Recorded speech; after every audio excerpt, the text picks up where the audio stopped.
Building a family can be a complicated, messy, lonely, and sometimes heartbreaking process.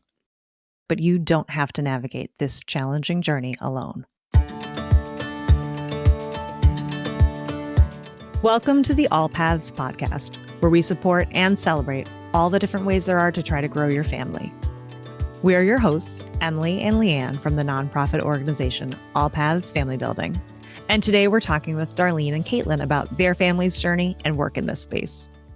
Darlene, Kaitlin, thank you so much for joining us today. Thank you for inviting us. Thank you. So before we get into your story, we would love for you to just quickly introduce yourselves for our listeners. Okay, I guess since I'm the elder, I will start. My name is Darlene, as you said, and I have been involved in this field for, well, as long as Kaitlin is alive, at least 35, 36 years now. I started off working with my husband in the law office. And then in 2000, I incorporated a perfect match, which was one of the first agencies in the nation for helping families with egg donors and surrogates. And so we just had our 26th anniversary for that company. Well, congratulations. Thank you. And then about 2 years ago, I believe, Kaitlin, was it 2 years ago? 2022. 2022, we started a known sperm donation program, and that company is called Coast to Coast Donation. I am the CEO of that one, and because I'm so tied into that one right now, Kaitlin has taken over being CEO of A Perfect Match. Wonderful. Kaitlin, do you want to introduce yourself? Yeah. I am Kaitlin Pinkerton-Locher. I am the CEO of A Perfect Match, but I am one of the first children born through gestational surrogacy, certainly the first here in San Diego, where we are headquartered, but we believe around the third in the entire world for gestational surrogacy. This has been my whole life, both personally and professionally. My parents were completely open with me from the beginning about my creation, and I told everybody about it. It's a core part of who I am. And hearing my parents talk about all the cases that they were working on when I was younger just gave me a very different perspective on everything, especially when I was born. It was, not very common. But yeah, now I'm back and I'm working on the egg donation and surrogacy side of the company, and it's fantastic to be able to help families. Thank you both for sharing. I'm excited for this conversation today. There's so much to talk about. Darlene, do you want to start? Can you tell us a bit about your journey to starting a family and where did it all begin? Sure. This is quite a personal story, as we find with so many of our families. Mine started with a medical problem. I had to have a hysterectomy when I was 25 years old, and as a result, obviously could not have any more children. I had a son from a previous marriage, and then I met Tom, Kaitlin's father, and we knew going into it that we could not have children naturally. And so we started to consider the adoption route. And about that time, baby M was born, and we first learned about surrogacy. And so my husband decided he would, it was an emotional thing for me. It was hard for me. And so I asked him to find us a place that we could at least speak to about the potential of doing this. And we talked about it as a family, extended family, at Thanksgiving one year. And his sister, Judy, volunteered. She said, I'll do this for you. I'll carry for you. And so it took us a while, but we did finally find two doctors in Los Angeles, and we chose one of them. And went through the process. I had to go through egg retrieval, just like my egg donors do. And it took first time. It was like shocking. We had 18 eggs, 11 embryos created. We transferred 2, and Kaitlin was the one that survived. And tried our embryos again after that, and none of them ever worked. I did another egg retrieval, created more embryos, never worked again. So she was our meant to be child, and we couldn't be happier with how it all turned out. But it took from the time I had my hysterectomy, which was 25, until I was almost 38 years old before we were able to find our way through this journey. Oh, wow. Wow, That's thank you for wonderful. Thank you sharing that. so much for sharing. Sure. So, what was it like doing this without, many resources or even just kind of like the cultural awareness of gestational surrogacy? Were there roadblocks that you faced in the process? It was really interesting because just even telling people what we were doing was like shocking. And we had so many reactions. Most were very positive. People were very supportive of us, but there were quite a few who were saying, "You're playing God, you're not her real mother," that sort of thing. And that part was difficult, but we had so much family support that it really helped us get through. But we didn't know anybody else. There was nobody for us to even speak to. And so that was the hard point. But I think it made us stronger as individuals to be able to help others, because we knew what they were facing, the adversities that they would face, as well as the good part and the support and that sort of thing. Glad you had a supportive family around you, and that's such an amazing gift that your Yes. sister-in-law was able to give to your family. Yes. So I don't know timing wise if this was before Kaitlin was born or right after that there was some advocacy work that needed to be done around the birth certificate. Okay. Can you share about that? Yes, this is something that I can really talk about because my husband really was involved in this. He's an attorney and he was a litigating attorney. But after people found out what we did and that we got our names on the birth certificate, it changed his whole trajectory for his law office. But at the time, we had to go before a judge when Kaitlin was born. The hospital would not put my name on the birth certificate, even though I was her genetic mother. And so my husband went to court, and it's interesting because Judy was his sister. She actually was also the saving grace in getting my name on the birth certificate, because he said in the state of California, you could not put my sister on the birth certificate, or that's incest, and that's against the law. And the judge said, "You know what? You're right. You can prove that your wife is the genetic mother. I'm going to sign the birth certificate." And that's how we ended up having my name put on it. Well, when people found out that we got my name on it, they came to Tom asking them for help. And he was able to get it done. The same judge he was very sympathetic. And so as long as we had contracts that could prove who the embryos belonged to and stuff, he was willing to put that person on the birth certificate. Eventually, my husband got the first judgment for a same-sex couple to have both parents' names put on the birth certificate. And that was just opening the doors for so many same-sex couples to be able to be listed as parents instead of having a surrogate on there. She'd be on the birth certificate. They'd have to then try to take her off, or she would have to agree that she wouldn't, try to assert any parental rights. It was very complicated in the beginning. So the smooth process we have right now is a lot of hard work to get there and a lot of personal work to get there. But we're there and it's great, and people now have access to their children, and all worth it. Did you see the success you had in California? Did that affect other states and go across the country as well? Yes, absolutely it did. It's California's always been kind of the hotbed, if you will, for surrogacy.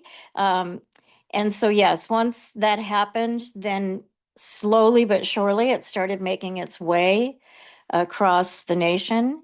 And then now there are other states that have very good statutes on the books for having people on the birth certificate.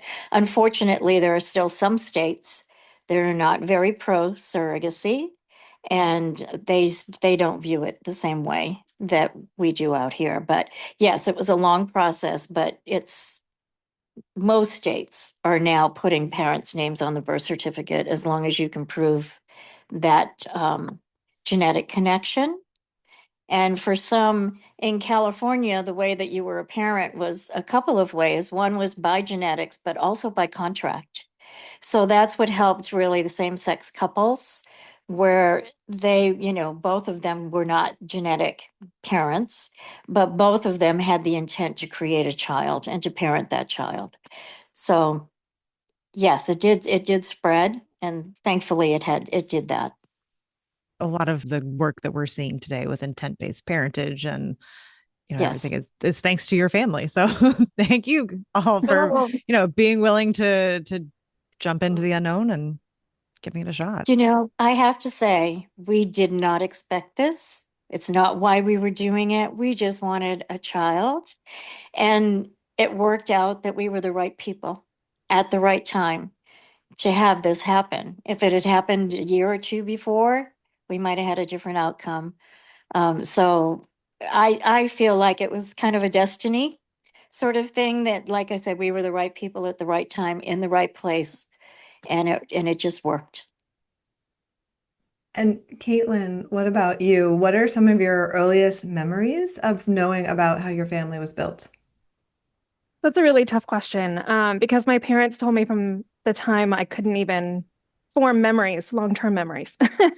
It's just always been my story. So I don't have a memory of that first telling, or there's a story my mom likes to tell where I asked why my aunt gave me up, why she didn't want me. I have no recollection of that at all, but her answer was brilliant, and I'm sure she can share that later in the discussion. But yeah, I mean, I don't have an initial memory of anything. I do have some memories, maybe of when I was more middle school, teenage years, that are both pleasant and unpleasant, because I am one of the oldest for gestational surrogacy, and I went to a Christian high school. I did have one teacher tell me that I should not exist, that I am Ugh, against God. I'm so Um, sorry. and she was my actual teacher, to make it worse. But she never treated me differently. She just felt the need to say that at some point. But for the most part, just confusion. How does that work? What's the science behind that? And describing, baking a cake. My mom and my dad had all the ingredients, but their oven wasn't working. So they took the cake over to my aunt and used her oven, right? So they formulated it in a way that it's just always been who I am, and it's been easy to tell people, and for the most part, it's been a positive experience. I'm sorry that you went through that. I'm sure you're not alone, unfortunately, in having that experience, especially as we get older and can understand the nuances of other people's, beliefs that may not align with ours. Mhm. But it sounds like you were in a good environment to know how to handle that, and hopefully that allowed you to, share with other people in your circle who may have been having similar experiences, but not as vocal about it, or maybe weren't as well equipped to handle it. Because I always say that for every teenager or middle schooler or child who, is speaking out about their origin story, there are three or four around that may not be and may not have that language yet. So I think it's Mhm. great to have, to be able to share it in that way. Yeah, and like I said, it's who I am. It is my base person is a gestational surrogacy child. So it never bothered me what other people thought. I think because we had that supportive family, we had supportive friends. That's your opinion. You're welcome to it. You're wrong. But I mean, that's the perfect response. Like, that's okay. Right. That's your opinion. Like, I might not be able to change it, but that doesn't change who I am, and I am an awesome person. Yeah. Well, and I was one of the first. So it's gotten easier as time has gone on. People understand what IVF is. They understand what a gestational surrogate is. They don't assume that my aunt is my genetic mother because I came out of her, right? That was kind of what happened at the beginning. But now everybody knows pretty much how IVF works. hmm I want to just throw something in here because there's some really interesting or cute stories about Judy when she delivered. She was in the hospital and I left. I took the baby. I left. I had stayed in the hospital. I came back to the room because I forgot something, and Judy was sitting there crying, bawling her eyes out. And I was like, oh my gosh, are you sad because I took the baby? And she said, no, that nurse really hurt me when she drew my blood.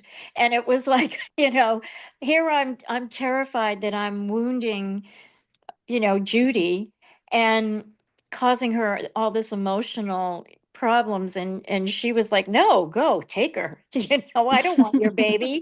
I'm just upset because I got hurt. And there were a lot of challenges for her in the hospital. They were sending in social workers to make sure she was okay. And how can you give up this child? And she was very strong in being able to say, this is not my child. This is not, I'm the oven, as Katie said. I'm the one that carried her, but she is not my child. And and then when Katie was I'm going to call her Kaitlin, sorry. When she was in kindergarten, I received a phone call from her teacher. And she said, your daughter told us a very interesting story today. And I just think I need to talk to you about this. And I said, okay, what did she say?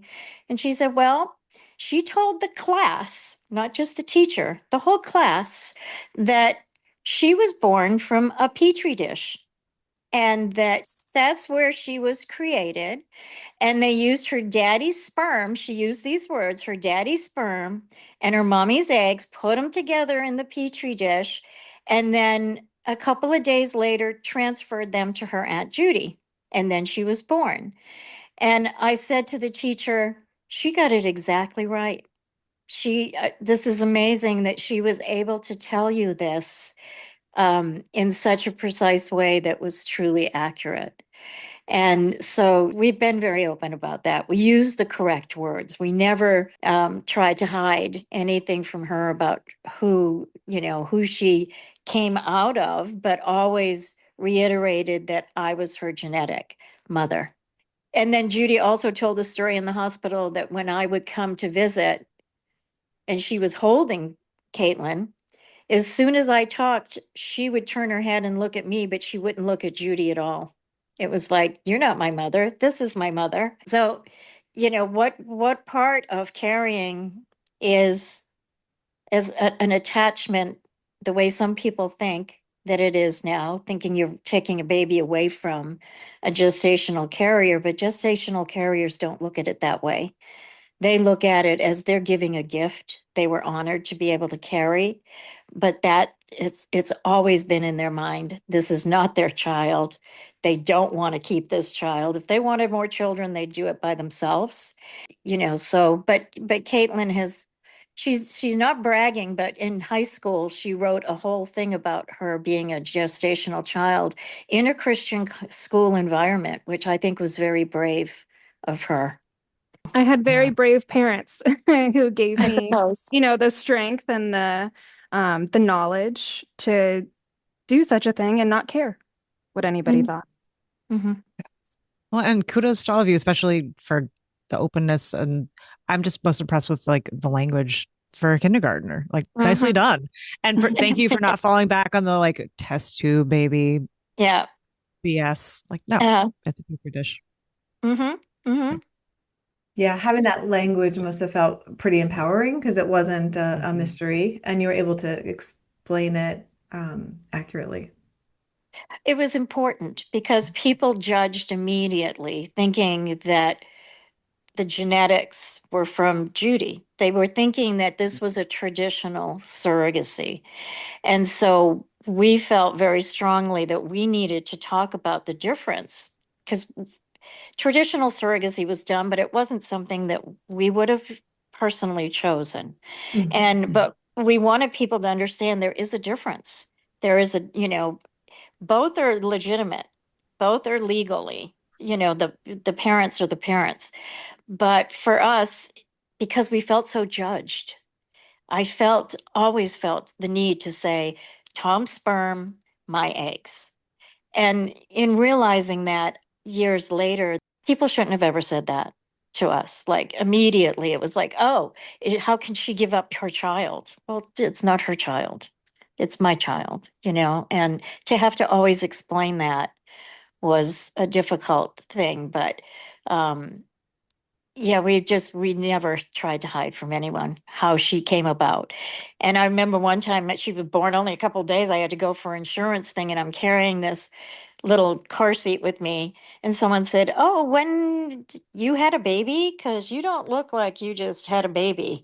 And it was like, yep, 5 days ago, she was born. And it was, so it became a joke for us as well to just try to make light of it.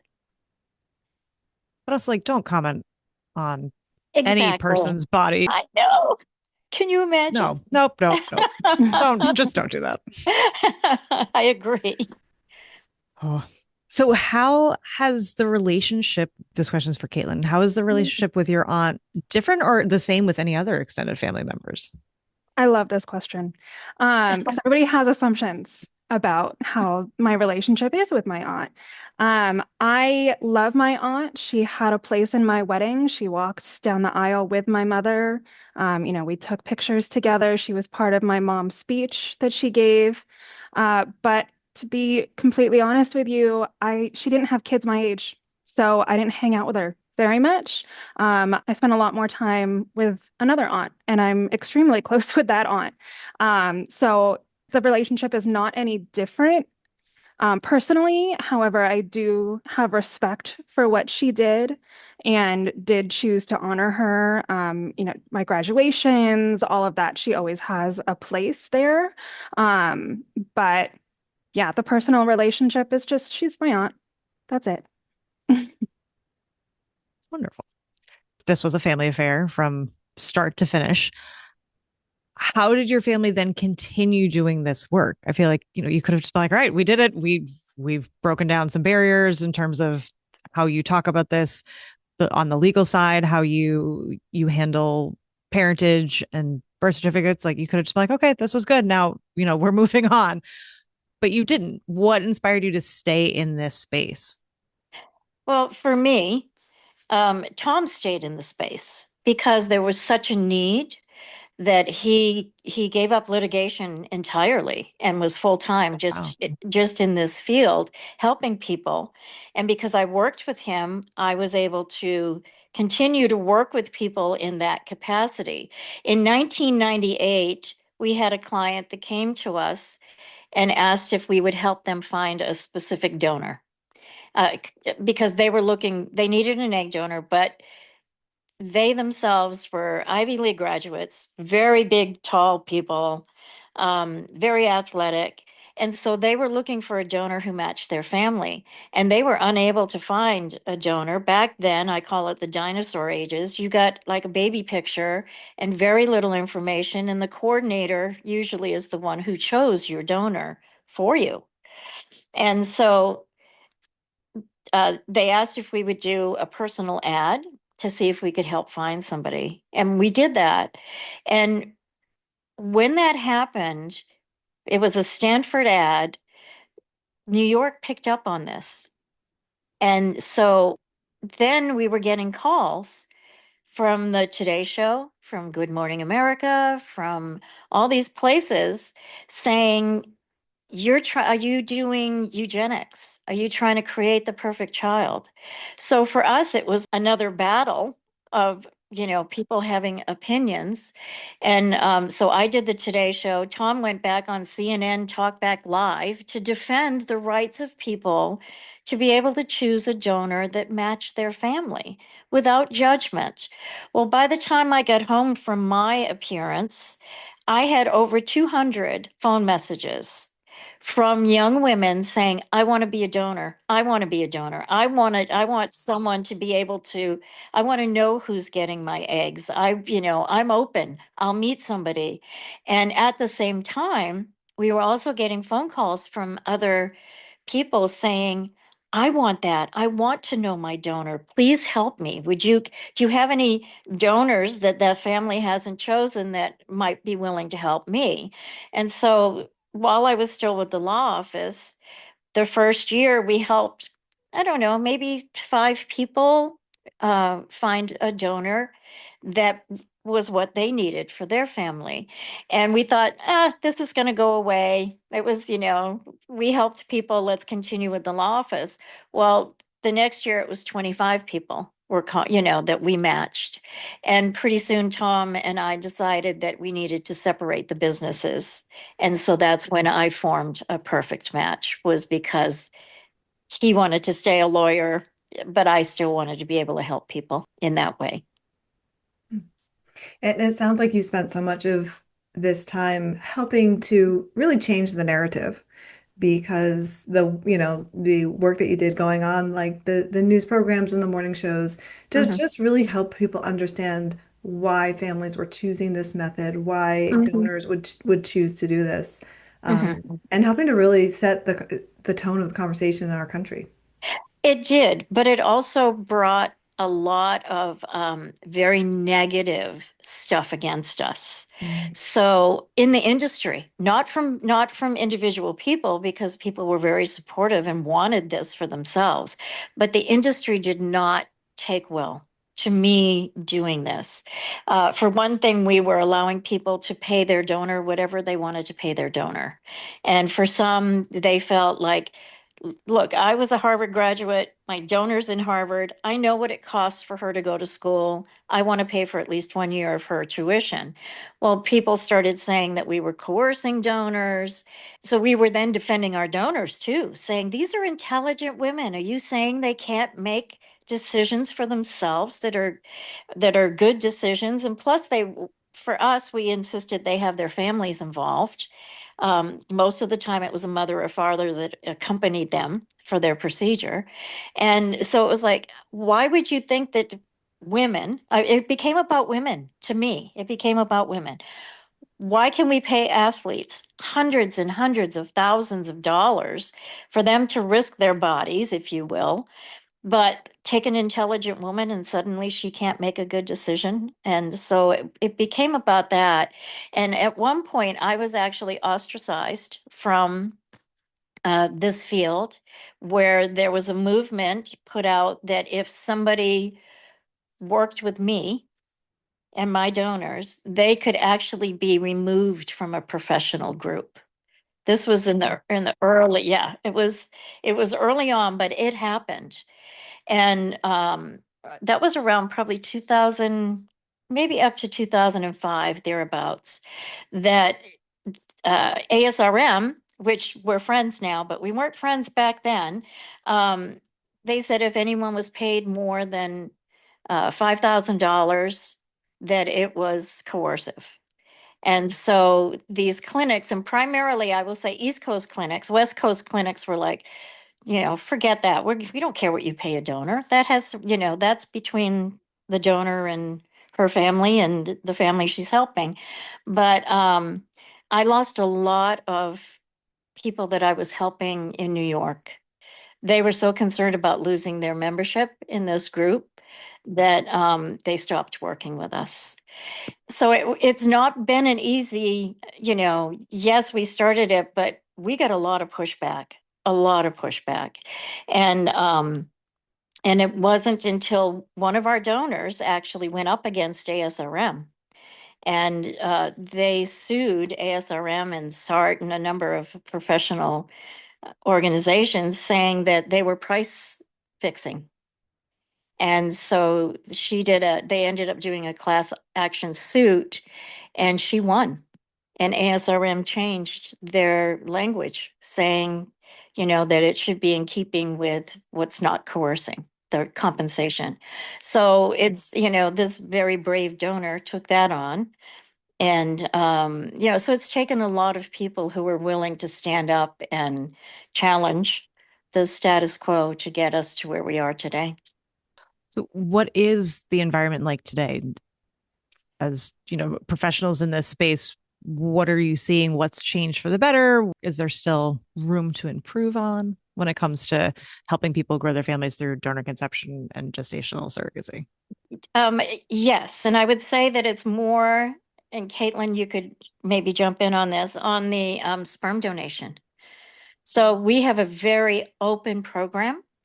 and people can meet their donor and they can, just have a Zoom, do whatever. But it's really butting against the sperm banks. And so we're still getting some flack, but from a different sector of this field. We're finding a lot of support from the mental health professionals that really believe that a child should have access to knowing who their donor is and medical information and stuff. But it's not as profitable. It's very, very intensive work to help people with relationships with one another. And we're spending a lot of time just getting clinics to accept us and our program and how we're doing things. So we're still on an uphill battle here, but I would say that the whole climate in this field is changing toward transparency and changing to where all this secrecy of donors in the past, you didn't share names, you didn't know much about your donor, all that stuff, it's going away. And transparency is becoming more of the norm. Yeah, and I'm finding that with intended parents, donors as well. They all want to know who they're working with. We still do these client advertisements that we started a perfect match with. We do a couple a year, maybe 4 a year. And for the most part, I think the last 5, 6 clients we worked with ended up having a video call with their donor. Some met over dinner during the retrieval process. They want that open relationship specifically for the child, for the child's psychological well-being, for their physical well-being as well, right? You want to maintain that relationship with your donor because while she's healthy, when she's in her 20s, things change. Her family changes. You need to know how the family history is going to change throughout the years as well, so that you can help your child know what to look out for in their own life. Well, and I think what you say, Katie, when you talk about how this is who you are, being a gestational child is, such an essence of who you are. For donor conceived people, we're wanting to help them know who they are from the very beginning, what their creation story is from the very beginning, and have access to this donor. All of our donors are ID release, meaning that their names and confidential information can be released to a child once that child reaches age 18 and requests it. But that doesn't mean that they're not sharing information beforehand, where we have a very open program. We help people communicate with their donors all the time. So, the goal is stop the secrecy, have it be open, give the child a sense of who they are, and let it be such a natural part of their life that, like Kaitlin, it's no big deal to say, hey, I'm a gestational surrogate child, or I have a sperm donor, who helped my mom have me, or that sort of thing. It's again about language, and it's acceptance, and it's knowing who you are. And to that end, do you spend a lot of time or have programs that help parents talk to their children about this as the time comes? We don't have a program personally, but we work with mental health providers who do have expertise in this area. And in fact, I just connected a family with their children are 25. They never told them how they were conceived. They always intended to tell them, but they didn't tell them. And I spoke to the mother, and she was terrified, absolutely terrified, to now explain this to her children out of fear that they would reject her, or that they would be mad at her that she hadn't been honest with them all the way through. So we connected her with a mental health professional. The mental health professional then connected with the children to help all of them talk. She wanted to help the children understand this is how the way it was. You didn't tell. And so, giving compassion to the mother as well for her choices, and not judging her for her choices. She did the best she could with the way it was at the time. So personally, we do not in our program have help, but we definitely have access to many wonderful mental health people who are very supportive and who will work with our families. I also wanted to add the sperm donor program has been incredibly eye-opening. It's a completely different beast, different animal from egg donation because of this known aspect. And there's a quarantine period for sperm that you don't have with egg. The clinics are requiring a joint psychosocial session with a mental health professional. So the intended parent has an individual session, the donor has an individual session, and then they have a session together. And their partners are involved as well. So if the sperm donor has a wife, partner, somebody that they live with long term, they are on that call and they can discuss what is this going to look like in the future? What language are we going to use? And it's really beautiful to see when this is taken care of at the very beginning of the process, everybody moves forward with the same understanding, and it just works out wonderfully. For the most part, there have been times where maybe the donor and the intended parent didn't agree on certain language, but it's so important to have both that individual session for both parties and the joint session. And I personally am considering adding that to our egg donor program for any known donations, that they have to do that as well. Can I add just to, if sometimes they're not on the same page, sometimes they don't agree on words and language. Some people want to call the sperm donor daddy or father, and the sperm donors don't consider themselves a parent, so they don't want that language. And we had one donor that he realized that the recipient wanted more of a relationship than he imagined with donation. And after talking it over with his family, he decided donation wasn't the right thing for him or his family. And that's what these sessions are supposed to do, is help bring that about. It's upsetting, of course, if a deal falls apart, a match falls apart, but we want what's best for everybody, the donor, the recipient, and the donor conceived children. Right. And if it's not going to work, we rather know at the very beginning. So we do this automatically now with our sperm donors. And as Kaitlin said, we are considering that for the egg donors as well. I love that. I mean, that level of transparency is what's best for literally everyone involved in the Everybody. entire process. So Yes, everybody. it's really wonderful. I'm sure it's different for all the different cases, but in general, what's the timeline for looking for a match for both egg and sperm? Well, for egg, it really depends on what the parent is looking for and that donor's availability. So we have some families who come to us, log on to our database, immediately find a donor, and can move forward with a retrieval within maybe 3 months. Other parents I've worked with for a year before they found that match that works for them. And we've run multiple advertisements for that parent before they found that perfect donor. Or one thing about the clients that go the advertising route, they're really looking for that unicorn, that person that is the perfect image of what they have for their family.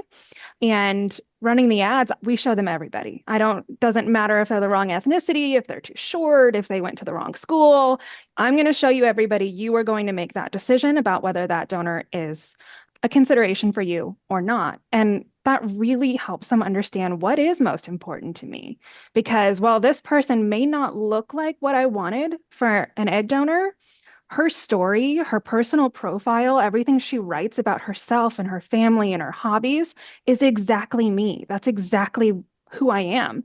And it just offers a different perspective.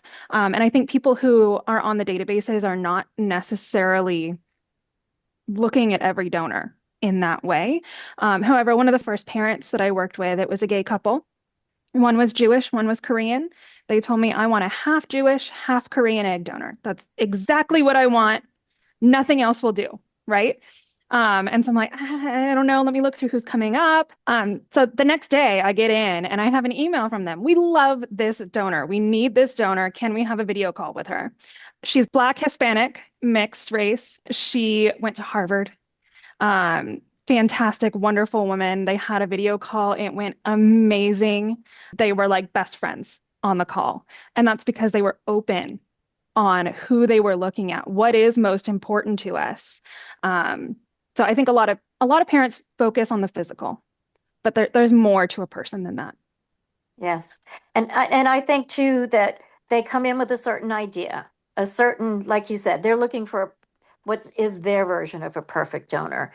But once they start looking at the candidates, as Kaitlin said, it becomes more clear to them that they're looking for a whole person, not just not just a pretty face, if you will, but someone whose personality is also in alignment with theirs and stuff. And so it's really cool. It's very rare for someone to come in and not change their mind in some way about something that they thought was the only person that they would ever pick. And then they discover there's many beautiful, wonderful people out there willing to help, and it changes their mind.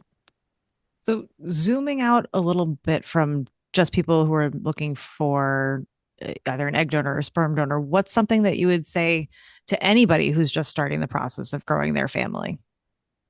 I would say keep your mind open and keep your heart open. And, the most important thing ultimately is going to be this child. When you're making decisions, think in terms of what is best for that child. And patience, I think. I know it's hard. That's such a cliche. Be patient, but, be open-minded, be open-hearted, and be patient. And it's hard work. It's hard work to get through this. Yeah, I would say also, I recently had somebody that came to me with a list of 25 things that were required from their donor. And in talking to them, they realized, well, I could do without this. I could do without that, right? They're writing out this ideal. Try to narrow it down to like one or two really important things and look at the greater picture of who that person is. Because you may get the physical traits that you see on that donor. You may get something from grandma. You may get something, that you're not expecting physically from a person. But personality is also inheritable. And so that should be a major consideration as well. And I would also suggest to anybody struggling even a little bit with any aspect of this to seek mental health support. This is not an easy process, and this is just the beginning. So if you're looking at a gamete donor, there's going to be so many more things that you're going to want to talk to a mental health professional about. So establish that care early. Yeah, I love that. We can all use a little help throughout this, no matter what particular challenge you're facing. This is a Right. difficult It road to doesn't go, need but to be this scary thing, right? This is support. That's all it is. It's not that you have an issue or anything like that. And I'll also add AllPaths support groups. We have groups that are specific to donor conception. So I think that speaking to others who are considering or going through the same thing can be really helpful. Absolutely. Yeah, and just to bring it all the way back even to your own story, we have a group for intended parents who are building their families through surrogacy as well. I think too, when you bring in the surrogacy part, I think that is more complicated, but I think it's the losing that ability to carry the child, losing control and being afraid of what someone's eating or drinking or, doing that kind of stuff. We have some of that with egg donors where the woman is giving up her genetics, which is also very, very tough. And that's where the mental health component really can come in and help there as well. And so I'm glad to hear that you have great support for people going through this journey. Thank you for what you do. Oh, thanks. So one other question that we ask all our guests is, how can someone show up for a friend or family member who's struggling to build their family? I think for us, because we experienced it, being compassionate and understanding that this person is going through a lot, that it's there's loss involved, but there's also the potential for great joy and life involved. So be supportive. Don't be judgmental. Listen, help. I mean, that's what worked for us, was to be able to have people who, this was strange, this was odd, this was outside of their wheelhouse, and sometimes outside of their religion. But they cherished us enough that we were important to them, and helping us was the main goal. So be kind, I love think that. is, yeah. Kaitlin, anything from you? Yeah, I'd say, be that listening ear for the Mhm. most part. I personally had some infertility issues as well. I have PCOS. So while I didn't have to go through the IVF process, I did need some help. And having other friends who were going through the process too. I had a neighbor who was undergoing IVF at the same time that I was trying to conceive with my husband. And it ended up being a bonus that she was a nurse. So whenever I needed a shot, she would help me with that. But just listening to their stories and being compassionate really goes a long, long way, because it's a scary thing to admit that you need help with conceiving. Having somebody just to talk to is so important. Mhm. Yeah, yeah, I agree. I think being able to express what you're thinking, your fears, your hopes, and all of that, and having it land somewhere where you're just feeling heard is sometimes the best gift we can give a person. Mhm. And sometimes we worry that I hear people say, I don't know what to say, I don't want to say the wrong thing. And I think as long as we're just listening, we really can't say the wrong thing. Mhm. I agree. I've learned to just say, I'm here for you. Yeah. You let me know what I can do to help you. And if it's just sitting here holding your hand, I'll sit here all day and hold your hand.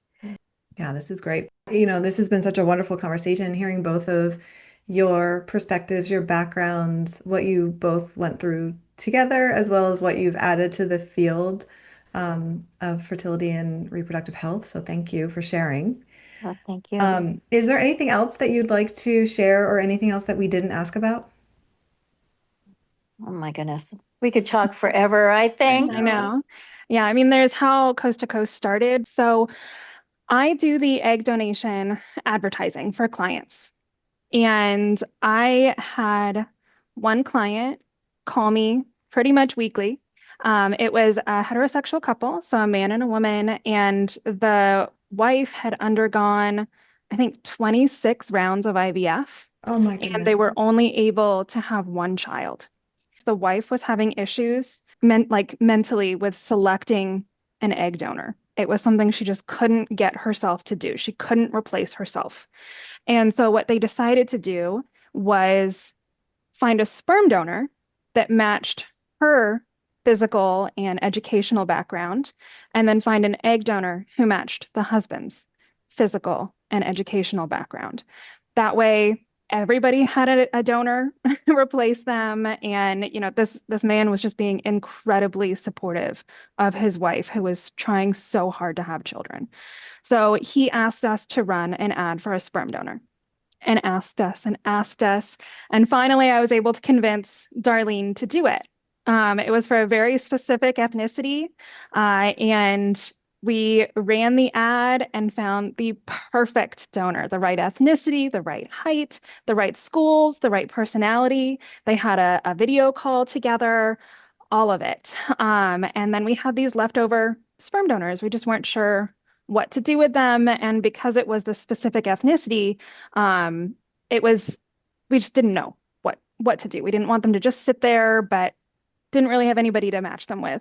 Then I think it was about a year later, we had a single woman out of New York ask us to run an advertisement for a sperm donor.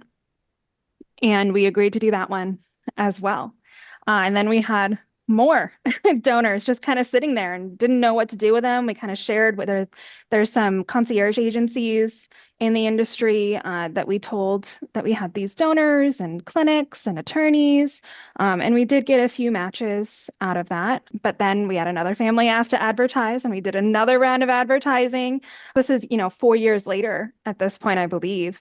And during that advertisement, we decided to form Coast to Coast Donation. We didn't move everything over yet, but we could tell that this was going to be something big. It was a big need.